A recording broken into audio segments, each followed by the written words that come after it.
Merci pour votre fidélité à Écoéducation TV. À la une de cette édition, vaccination contre le cancer du col de l'utérus en milieu scolaire. Les professionnels des médias de la préfecture du Golfe et d'Aguenivé ont été réunis sur le sujet. Élaboration d'une politique nationale d'orientation scolaire et professionnelle, un atelier de validation du document s'est tenu à cet effet. Et puis une rencontre de présentation des rapports de fin d'année scolaire 2022-2023 s'est tenue à Lomé les 16 et 18 novembre par le ministre délégué chargé de l'enseignement technique. C'était le titre de cette édition. Une fois encore, bienvenue. Commençons par cette actualité. La Journée mondiale de l'enfance a été créée en 1954 et est célébrée chaque année le 20 novembre afin de promouvoir le respect et le droit des enfants. Le 20 novembre marque le jour de l'adoption par l'Assemblée de la Déclaration des droits de l'enfant et de la Convention relative aux droits de l'enfant signée en 1989. Depuis 1990, la Journée mondiale de l'enfance marque également l'anniversaire de l'adoption de la Déclaration et de la Convention relative aux droits de l'enfant. Le thème de cette année est pour chaque enfant tous ses droits.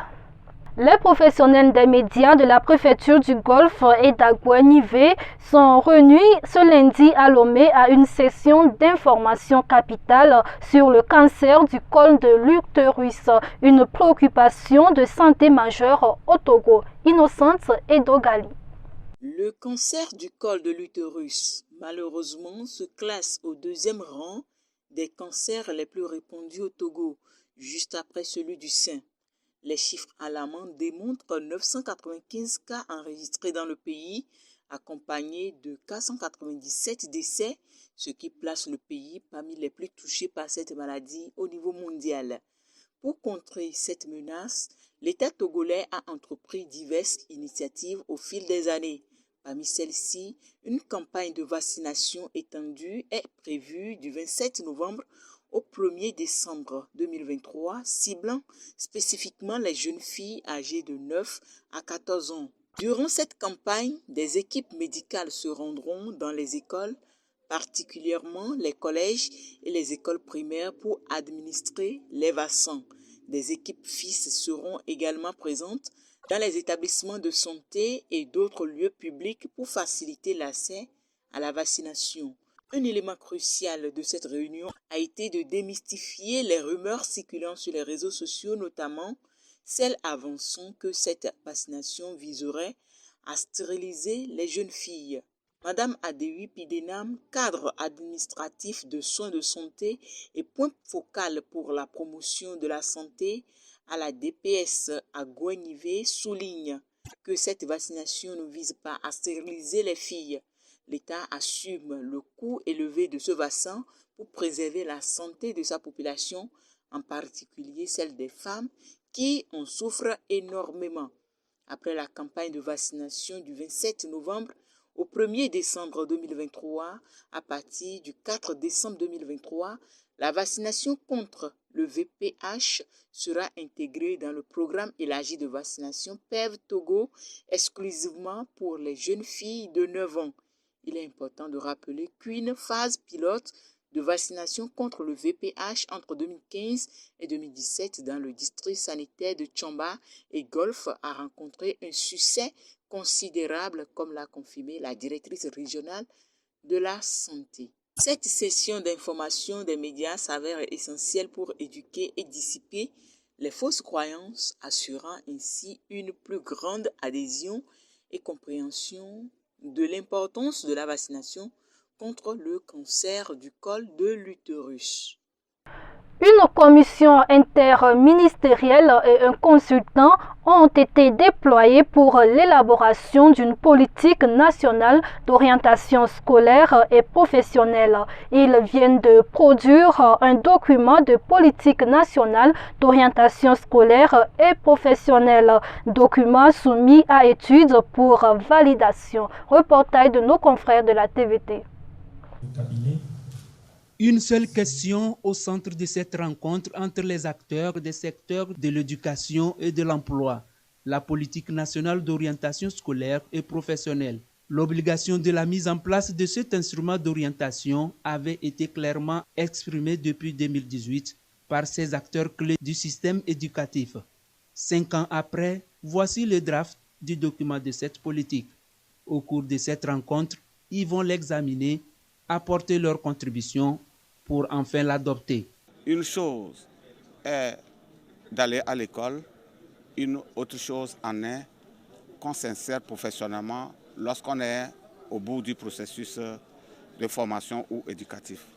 Et donc, c'est à ce niveau que l'orientation scolaire professionnelle se positionne pour que ces problèmes de choix de filière, ces problèmes de choix de série ne soient pas faussés dès la base. Quelqu'un qui s'engage dans une filière de formation, que ce soit dans une école de formation, que ce soit à l'université, qu'il sache ce à quoi il est destiné lorsqu'il aurait fini ses études. Une fois adopté, ce document va être disséminé auprès de tous les acteurs éducatifs et des partenaires. Il va significativement contribuer à l'amélioration de la qualité de l'éducation au Togo. La dissémination de ce document permettra aussi de mobiliser les acteurs, que ce soit l'État togolais ou nos partenaires techniques et financiers, pour la mise en œuvre de cette politique. Le secrétaire général du ministère des Enseignements primaires, secondaires, techniques et de l'artisanat a exhorté les participants à examiner sans état d'âme ce document appelé à aider les apprenants à opérer des choix éclairés quant à leur orientation scolaire, académique et professionnelle. Il a rassuré de la constante disponibilité du gouvernement à garantir une éducation de qualité à même de permettre à tous les enfants togolais de s'insérer professionnellement. Le ministre chargé de l'enseignement technique a organisé du 16 au 18 novembre à Lomé une rencontre de présentation des rapports de fin d'année scolaire 2022-2023 par les établissements et centres de formation d'enseignement technique et de la formation professionnelle. Les détails. Les travaux de l'exercice de présentation des rapports de fin d'année scolaire 2022-2023 par les chefs d'établissement et centres de formation du sous-secteur de l'enseignement technique et de la formation professionnelle ont pris fin le vendredi 18 novembre 2023 à Lomé. Organisé par le ministère délégué chargé de l'enseignement technique, cet exercice qui a duré 3 jours, a permis aux chefs d'établissement et centres de formation de donner des orientations visant à améliorer la gestion et la gouvernance des établissements à l'issue des présentations de leur rapport de fin d'année scolaire 2022 à 2023. Ainsi, ils ont eu à présenter les résultats du placement en stage des apprenants au cours de l'année scolaire 2022 à 2023, présenter les résultats de la première et de la deuxième phase de la formation en alternance, d'échanger sur la gestion de carrière et de la préparation de la retraite, d'échanger sur les initiatives en cours dans le sous-secteur en matière d'insertion des sortants de l'enseignement technique et de la formation professionnelle, d'aborder la question de l'implication renforcée des acteurs privés dans la gestion des établissements et centres de formation dans le cadre de la mise en œuvre du partenariat public-privé en vue d'améliorer le développement des compétences techniques et professionnelles et de partager les bonnes pratiques en matière de placement en stage. Le ministre Kokou Eke-Odin s'est réjoui de la volonté de ces acteurs à accompagner le sous-secteur de l'enseignement et de la formation professionnelle. Le sous-secteur de l'enseignement technique et de la formation professionnelle, riche de la grande diversité d'offres de formation, de cursus et de diplômes proposés, est en pleine mutation afin de répondre aux besoins du marché du travail en offrant davantage aux jeunes et aux adultes des formations professionnelles adaptées à l'économie. Toutefois, cette mutation qui répond aux objectifs de la feuille de route gouvernementale 2020 à 2025 à travers les projets P9 et P10 respectivement relatifs à l'amélioration de l'accès et à la qualité de la formation, fait face à certains défis liés à la gouvernance, notamment le renforcement des capacités managériales des responsables des établissements et centres de formation.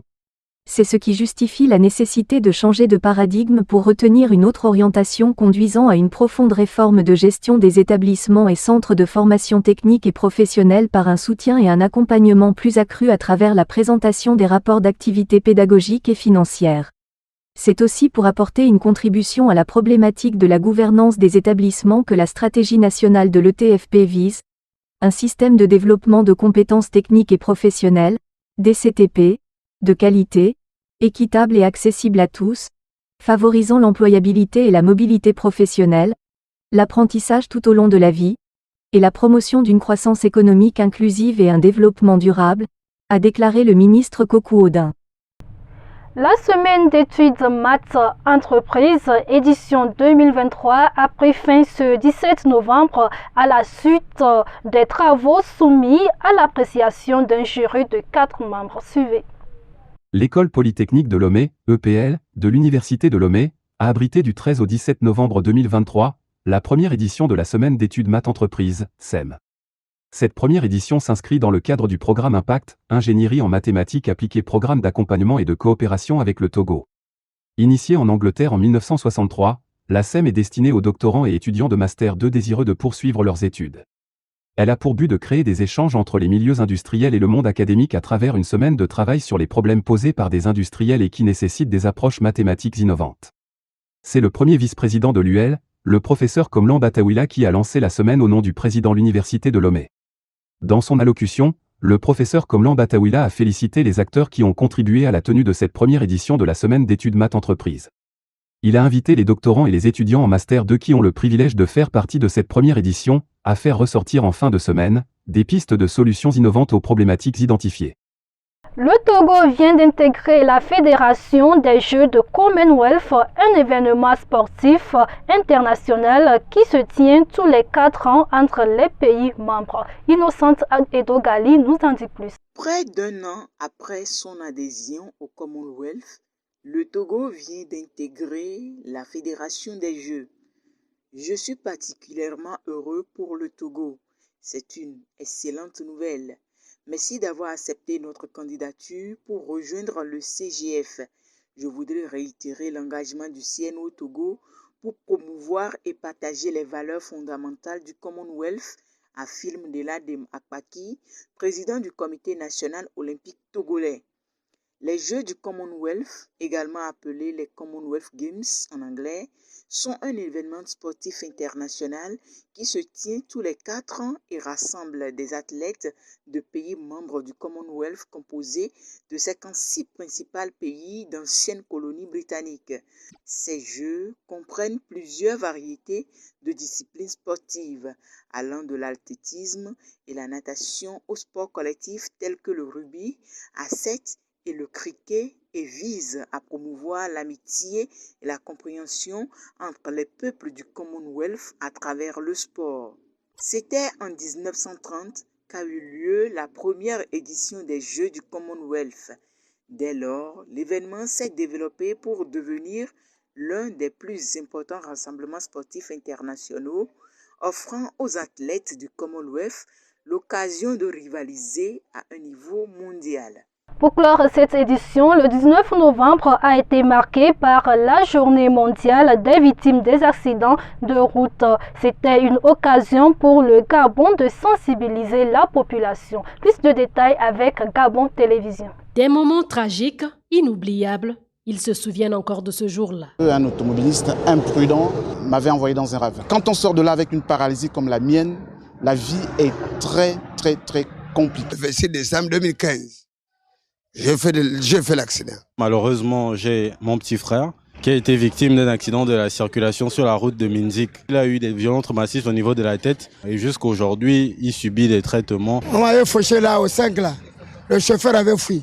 Des vies perdues, des familles brisées et des blessures irréparables causées par ces accidents de la route. C'est le triste résultat des accidents de la circulation qui ont changé à jamais le quotidien de ces personnes. Depuis ce jour, je ne me suis plus jamais mis en position verticale. Bon, on peut vivre en fauteuil roulant sans problème, mais sauf que lorsqu'on est paraplégique, même le fauteuil roulant, c'est un problème. Bon, pour côté psychologie, est-ce que ça va? Ça semble aller. Du moins, c'est que j'essaie de donner l'impression, parce que c'est important aussi pour les gens qui sont autour de moi. Pour surmonter, il faut faire ce qu'on aime. Moi, j'aime aller dans les écoles, travailler avec les enfants. C'est ce que je fais jusqu'à aujourd'hui. Le soutien quotidien des familles, la sensibilisation sur la prévention a conduit ces derniers à agir afin que plus jamais cela n'arrive. Sensibilisation, n'est-ce pas, des chauffeurs de la route ainsi que des usagers, notamment les piétons, sont compris par cette sensibilisation. À ceux qui prennent le volant d'éviter un certain nombre de pratiques interdites, n'est-ce pas, l'utilisation du téléphone. Et nous préconisons de vérifier l'état général du véhicule, d'abuser des alcools avant de prendre le volant et d'observer, n'est-ce pas, des pauses en vue d'éviter, n'est-ce pas, des fatigues au volant. Il fallait que ça arrive parce qu'il y a des gens qui conduisent sans savoir le code de la route. La prévention, c'est important. Bon, maintenant, ça nécessite aussi la sensibilisation.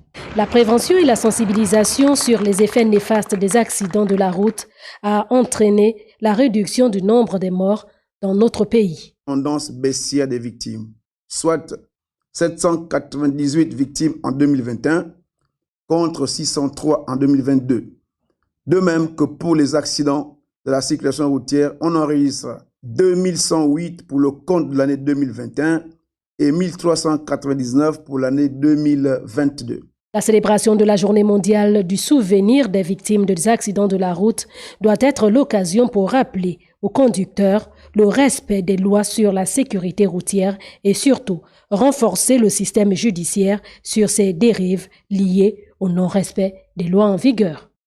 C'est la fin de cette édition. Merci à vous qui l'avez suivi. Excellente soirée à toutes et à tous.